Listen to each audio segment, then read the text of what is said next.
अस्सलामुअलैकुम, मैं हूं आयशा खान और आप देख रहे हैं खाने शाने। खाने शाने में आज बहुत ही एनर्जेटिक और बहुत मज़ेदार ड्रिंक बन रहा है, स्ट्रॉबेरीज़ एंड डेट शेक।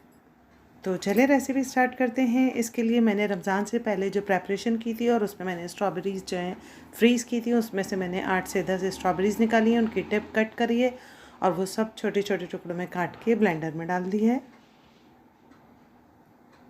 इसका जो जूस निकला है वो भी डाल दिया है और उसके बाद सीड निकाल के खजूर भी जो है ब्लेंडर में डाल दिया है और हाफ़ केजी जो है वो मैंने इसमें दूध शामिल किया। इसमें चीनी शामिल करने की बिल्कुल ज़रूरत नहीं है क्योंकि हमने 8 से 10 दाने जो है वो खजूर के शामिल किए हैं।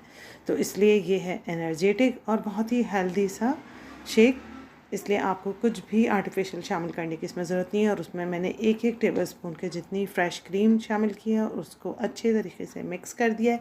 आप चाहें तो उसे डेकोरेट भी कर सकती हैं ऊपर, लेकिन मैंने अंदर शामिल कर दिया और मज़ेदार सा हमारा शेक तैयार है। फिर ऐसी ही मज़ेदार सी रेसिपी के साथ अल्लाह ने के बाद।